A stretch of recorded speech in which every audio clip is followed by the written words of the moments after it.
Assalamualaikum warahmatullahi wabarakatuh. Saya Kiranisa Alfaiza. Saya akan mempresentasikan tokoh filsuf yang bernama Carl Jung. Carl Jung lahir pada tahun 1875 di Swiss dan wafat pada tahun 1961. Dia adalah seorang psikiater dan psikolog Swiss yang dikenal karena kontribusinya dalam psikologi analitis. Jung merupakan murid Freud sebelum memutuskan untuk mengembangkan pendekatan sendiri yang dikenal sebagai psikologi analitis atau psikologi Jungian. Salah satu konsep kuncinya adalah teori kepribadian yang terdiri dari 3 lapisan, ego, unconscious personal, dan collective unconscious. Collective unconscious adalah salah satu konsep yang paling terkenal dari karyanya yang mengacu pada warisan psikologis bersama yang diwarisi oleh semua manusia dan mencakup simbol-simbol, mitos, dan arketipe yang terdapat dalam budaya dan tradisi. Selain itu, Jung memperkenalkan konsep arketipe yang merupakan motif umum yang muncul dalam mimpi, kisah, dan mitos dari berbagai budaya. Ia juga memperluas konsep-konsep psikologis untuk memasukkan unsur-unsur spiritual, religius, dan transpersonal. Kontribusinya dalam mengembangkan pemahaman psikologi, khususnya dalam bidang psikologi analitis dan psikologi kepribadian, menjadikannya salah satu tokoh kunci dalam sejarah psikologi modern. Pemikiran Carl Jung. 1.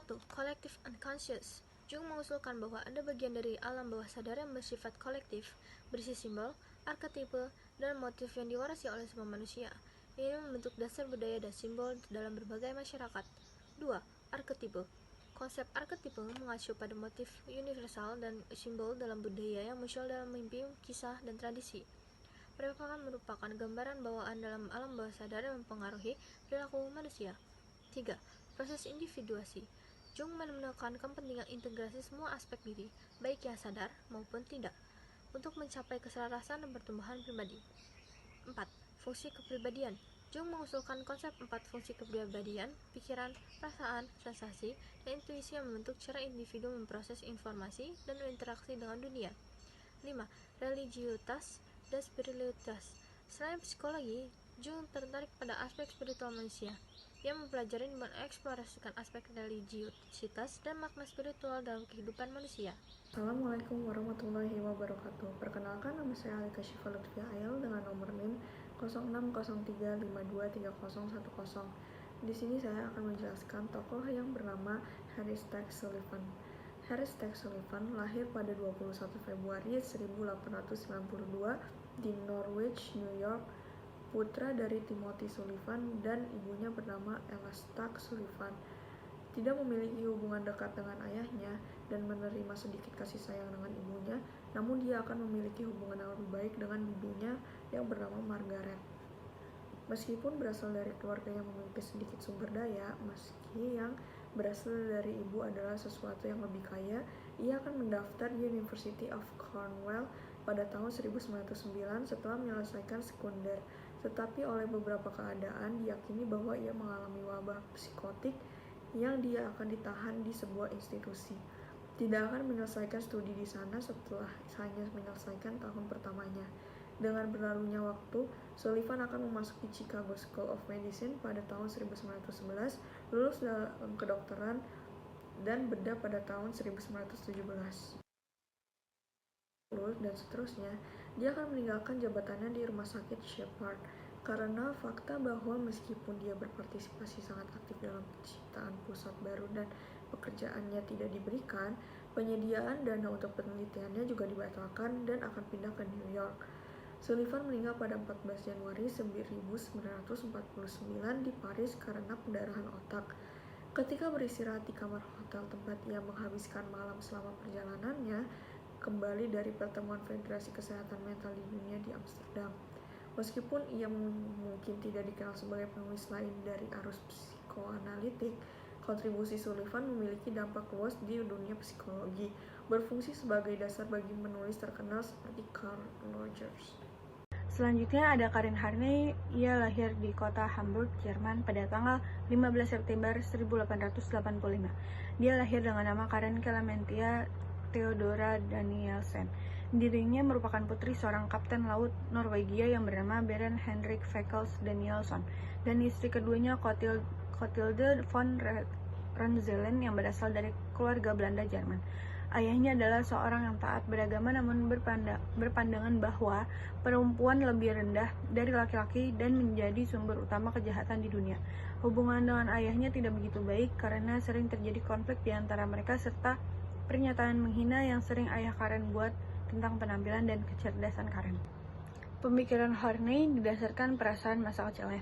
Menurutnya, seorang anak memiliki dua kebutuhan dasar yang wajib dipenuhi, yakni terciptanya rasa aman dari rasa sakit, bahaya, dan ketakutan, serta pemenuhan kebutuhan biologis. Hubungan antara anak dan orang tuanya akan menjadi sebuah kunci kesehatan psikologis di kemudian hari. Menurut Karen, hubungan antara anak dan orang tua tidak menunjukkan rasa aman seperti tindakan orang tua yang menggambarkan kurangnya perlindungan dan cinta terhadap anak. Perilaku yang tidak menentu, sikap acuh tak acuh, serta sikap orang tua yang menunjukkan ketidaksukaan terhadap anaknya, ketidakpedulian, dan ejekan. Hal tersebut nantinya akan menimbulkan basic anxiety atau kecemasan dasar pada seorang anak. Erich Fromm adalah seorang filsuf, psikolog, dan sosiolog asal Jerman yang dikenal karena kontribusinya dalam psikolog humanistik dan psikoanalisis. Fromm lahir pada 23 Maret 1900 di Frankfurt, Jerman.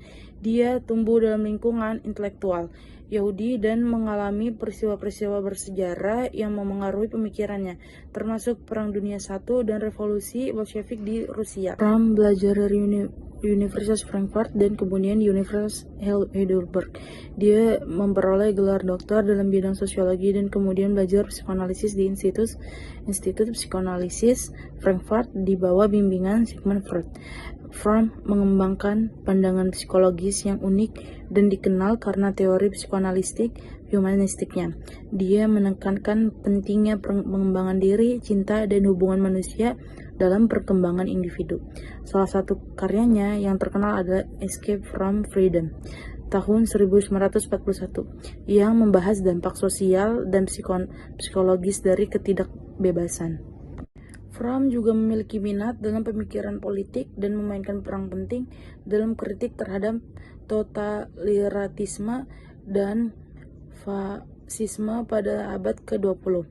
Dia adalah seorang kritikus kuat terhadap kapitalisme konsumerisme dengan menganjurkan konsep kemampanan dalam hubungan manusia dengan alam. Setelah Adolf Hitler berkuasa di Jerman, Fromm melarikan diri ke Amerika Serikat pada tahun 1934. Di sana dia melanjutkan karirnya sebagai psikolog dan sosiolog. Dia menjadi warga negara Amerika dan mengajar di berbagai universitas, termasuk Universitas Columbia. Fromm memiliki pengaruh besar dalam perkembangan psikologi humanistik, sosiologi, dan pemikiran sosial kritis. Dia adalah salah satu pemikir utama dalam gerakan psikologi humanistik dan salah satu tokoh terkemuka dalam psikoanalisis kritis. Erich Fromm meninggal pada 18 Maret 1980 di Swiss. Karyanya terus dikenang dan dipelajari dalam berbagai bidang ilmu sosial hingga saat ini. Erich Fromm adalah seorang pemikir yang berpengaruh dalam psikologi, sosiologi, dan pemikiran sosial kritis. Ia dikenal karena penekanannya pada aspek-aspek manusiawi dan hubungan antar pribadi dalam pengembangan individu serta kontribusinya terhadap pemikiran politik dan sosial.